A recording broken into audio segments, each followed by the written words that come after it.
네. 믿음이 없는 세대입니다. 함께 읽어볼까요? 믿음이 없는 세대. 우리말 성경에는 믿음이 적은 세대 그렇게 이야기합니다.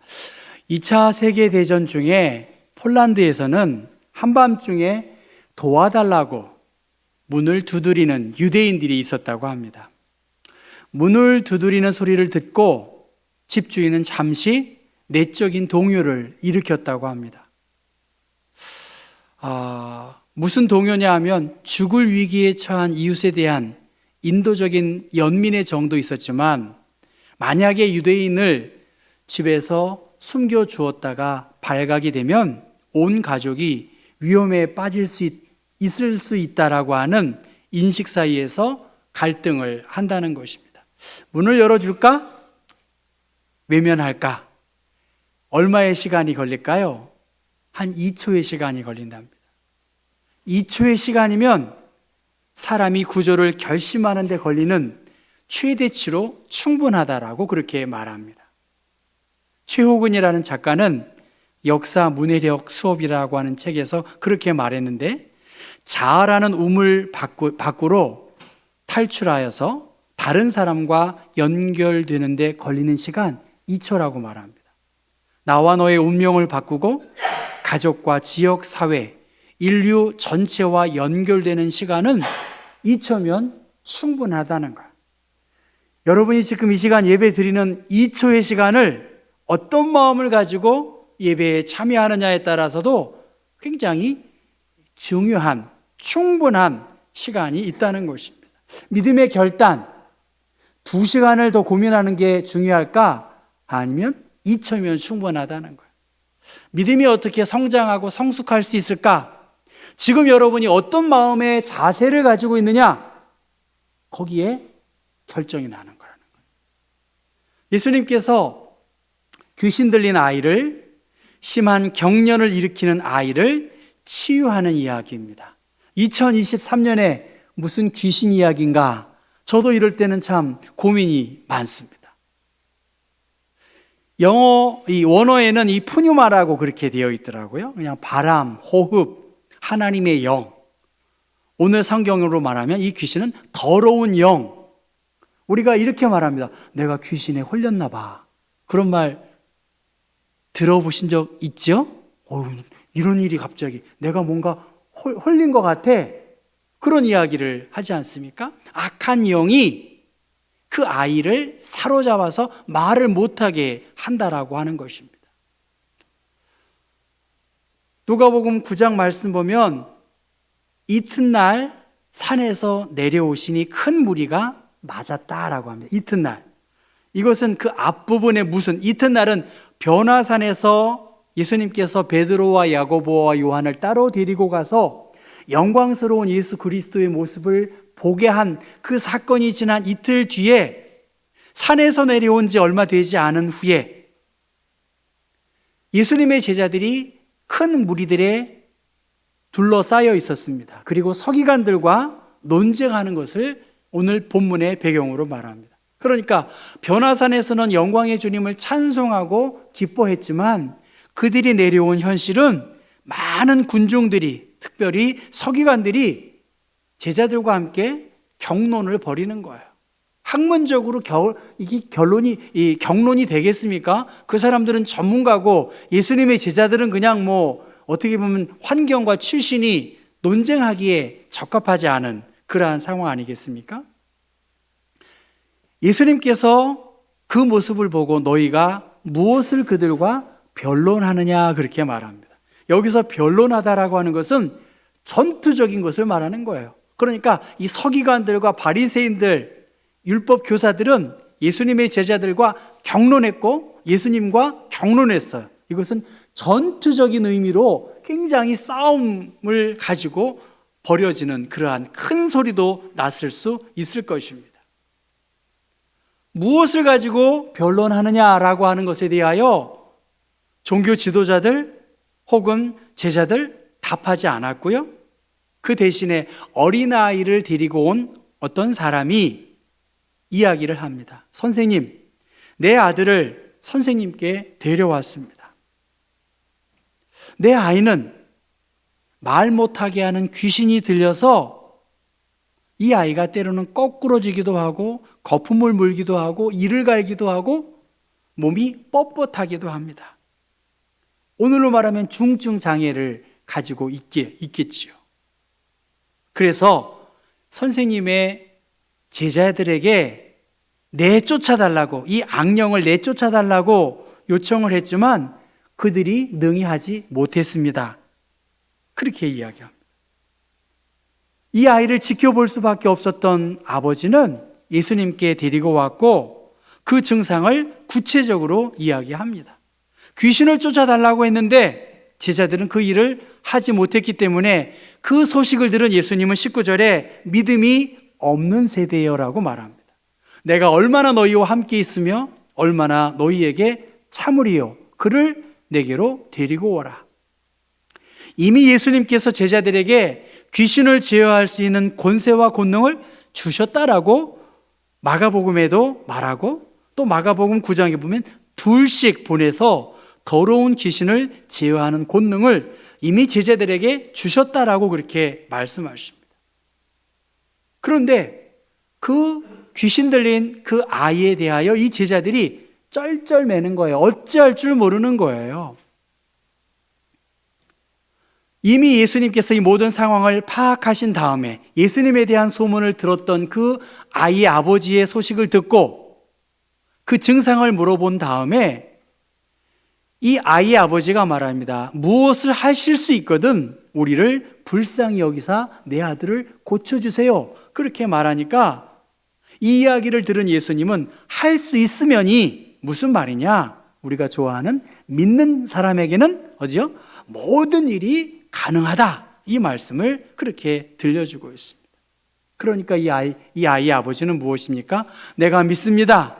믿음이 없는 나를 도와달라고 그렇게 요청했고 그 요청에 의하여 예수님은 말 못하고 또 귀먹은 귀신에게 대하여 나가라 하면서 그 아이를 일으켜 세움으로 그가 온전하게 되어지는 일들이 오늘 본문의 내용입니다. 여러분, 오늘 우리들 예수님께서는 제자들에게 이미 귀신을 쫓아낼 수 있는 권세와 능력을 허락하여 주셨어요. 지난주 히브리서의 말씀에 너희 담대함을 버리지 말라, 인내해라, 믿음 있는 자처럼 행동하라 그렇게 했는데 고린도 전서 10장의 말씀 보면 선줄로 생각하는 자는 넘어질까 조심하라 그렇게 말씀하셨어요. 제자들이 쩔쩔매고 어찌할 줄을 모르고 있습니다. 그때는 믿음이 있었는데, 산 위에서는 믿음이 있었는데, 그리고 산 아래에서 며칠 동안 믿음이 있었고 능력이 나타났는데 어느 날 갑자기 예수의 이름을 의지해서 불러도 귀신이 안 나가는, 이래서 쩔쩔매는 그러한 상황이었다는 것입니다. 왜 쩔쩔매고 있을까? 여러분, 왜 쩔쩔매고 있을까요? 오늘 우리의 신앙생활에 왜 이렇게 어찌할 줄 모르고 방향을 잃어버리고 이 거대한 세력 앞에 우리 그리스도인들과 교회가 맥을 못 추고 있을까 고민하고 있습니다. 너희 담대함을 버리지 말라. 너희에게 인내가 필요한데 선줄로 생각하는 사람 넘어질까 조심하라고 그렇게 말씀하세요. 신문 기사에 보니까 알래스카 해변에서 그 젊은 부부가 신혼이었던 것 같아요. 사진을 찍다가 이 남편이 갑자기 모래에 푹 빠져서 물이 들어와서 죽었다는 거예요. 왜 그럴까요? 이게 샌드라고 합니다. 퀵 샌드. 그러니까 모래 사이에 공기가 있는데, 이 입자 사이에 공기가 있는데 만약에 위로부터 힘이 누르면 이게 푹 꺼진다는 거예요. 공기가 빠지면서 모래 입자들이 버티지 못하고 밑으로 푹 가라앉는 것, 그것이 퀵샌드라고 그렇게 말합니다. 전혀 생각하지도 못했던 것이죠. 이것을 신앙적인 의미에서 선줄로 생각하는 사람은 넘어질까 조심하라 그렇게 말합니다. 보이지 않는 곳곳에 교만할 수 있고 실수할 수 있고 여러 유혹과 죄악으로 말미암아 우리의 신앙과 삶이, 생각들이 한순간에 넘어질 수 있다는 것입니다. 왜 제자들이 그 일을 못했을까? 분명히 할 수 있는 것을 못했으니까 예수님께서 안타까워하신 거 아니겠습니까? 아무런 힘과 능력이 없음에도 불구하고 가르쳐주지 않았는데 예수님께서 그렇게 말하지 아니하실 것입니다. 그들은 이미 할 수 있었어요. 이미 다 가르쳐 주셨어요. 여러분, 신앙생활 우리가 한두 해 하는 거 아니에요. 한두 해 하는 거 아니에요. 우리가 1, 2초만 잘 생각하면, 내 마음을 잘 살피면 이 여러 우리의 마음과 우리의 심성을 지킬 수 있다는 것입니다. 아무리 똑똑하고 아무리 훌륭한 무기를 가지고 있어도 이 무기를 불의의 병기로 사용할 수 있고 평화를 지키는 일에 사용할 수 있습니다. 아무리 머리 좋으면 뭐합니까? 그것이 불의한 일로, 죄를 가리우고 나쁜 일을 변호하는 일에 사용되어지면 그거 무슨 유익이 있겠냐는 것이죠. 무엇이 예수 그리스도의 제자들에게 문제였고 무엇이 어린아이를 데리고 온 아버지의 문제였을까? 할 수 있다는 말이 무슨 말이냐? 하실 수 있다는 말이 무엇이냐? 이미 이 모든 것을 할 수 있는 나에게, 믿는 자에게는 능치 못할 일이 없다는 거예요. 왜냐하면 이 아이의 아버지는 좌절감도 있고 상실감도 있었을 것입니다. 예수님에 대한 소문을 들었음에도 불구하고 확신을 가지지 못했고 혹시나 이렇게 생각을 했던 것이겠지요. 이제 예수님은 공생의 거의 마무리되는 시간에서 곧 이제 십자가를 지셔야 할 것입니다. 제자들이 닥칠 현실에 대하여 제자의 삶이 무엇인지를 가르쳐 주려고 했습니다. 2초의 시간이에요, 여러분. 2초의 시간. 눈 깜짝할 사이에 어떤 마음을 먹고 있느냐는 거예요. 문제의 본질을 잘 살피면 저는 초등학교만 나와주면 충분히 판단할 수 있다고 생각해요. 굳이 대학원을 나오고 박사를 해서 목회를 저는 잘한다고 생각하지 않아요. 우리의 기본적인 가장 중요한 문제의 본질을 파악하고 이러한 여러 것을 살필 수 있다라고 한다면 우리는 충분히 문제를 해결할 수 있다는 거예요. 오늘 귀신이 예수님을 보았다 그렇게 말합니다. 귀신은 극렬하게 예수 앞에서 그의 능력들을 최대한으로 발휘해서 그 아이를 죽이려고 했습니다. 믿음을 가지려고 하는 우리들에게 악한 영이 우리를 보고 오히려 우리를 계속 무장해제하려고 할 수도 있습니다. 열심히 예수를 믿으려고 하고 온전한 그리스도인이 되려고 할 때 왜 어려움과 시험이 없었겠습니까? 이때 예수를 바라보고 주님의 은총을 힘입어야 되겠죠. 예수님은 말씀하십니다. 내가 믿나이다. 나의 믿음 없는 것을 도와주소서 고백한 그 아버지에게 대하여 강력하게 그를 일으켜 세우고 선언하는 것입니다. 그에게서 나오라. 그 문제에서 벗어나라. 그렇게 할 때에 그 아이를 일으키니까 일어서게 되었습니다. 솔로몬은 성전을 건축한 후에 주만 홀로 사람의 마음을 다 아심이니이다. 여러분, 주님이 나의 모든 것 다 아신다는 거예요. 얼마나 억울한 일들이 많겠어요. 얼마나 원통스러운 일들이 많겠어요. 그럼에도 불구하고 주만 홀로 사람의 마음을 다 아십니다. 예언자들의 탄식은 무엇입니까? 이 백성이 어느 때까지 나를 멸시하겠느냐? 내가 그들 중에 많은 이적을 행하였으나 어느 때까지 나를 믿지 않겠느냐라고 하는 탄식이 생각나는 그러한 모습입니다. 왜 믿음이 없는 삶처럼 그렇게 살고 있느냐는 것입니다. 그리고 그 이면에는 우리의 교만함, 우리의 느슨한 생각이 또 한 몫을 할 것입니다. 박완서 선생이 그렇게 말해요. 나는 말하는 게 너무나 어렵다는 거예요. 말하는 것이 너무나 큰 스트레스라는 거예요. 말은 한 번 뱉으면 고칠 수 없다는 거예요. 그러나 글은 쓰고 또 고쳐 쓰면 되는 거 아니겠습니까? 그런데 이렇게 말합니다. 나는 말하는 자리가 가장 두렵다. 말을 잘하지 못하는 탓이기도 하지만 말이 잘 나오면 내 말에 내가 홀려 과장과 위선이 섞인 것이 아닐까 항상 걱정된다는 거예요. 여러분이 잘하는 것에 홀릴 수 있고 혹할 수 있다는 거예요. 제자들은 분명히 귀신을 쫓아냈을 거예요. 병든 자를 고쳐주었을 거예요. 그런데 홀려서 과장과 위선과 오버 액션이 나올 수 있었다는 거야. 처음 두렵고 떨림을 잃어버리고 마치 안수하는 기계로 예수의 이름을 부르는 기능적인 역할을 감당했다면 하나님의 역사가 나타나지 않는 것이겠죠. 예수님은 믿음이 없는 세대에 대하여 사실은 그래요. 2023년에 우리의 믿음보다 한국교회 초창기에 믿음 생활한 사람이 믿음이 좋았을까요? 안 좋았을까요? 한국교회 초창기 카톨릭 신자들 목숨을 걸고 목숨을 바쳐서 믿음을 지키는 그 사람들보다 오늘 우리들의 믿음이 좋았을까요? 나빴을까요? 여러분, 좋았겠지요, 그분들이?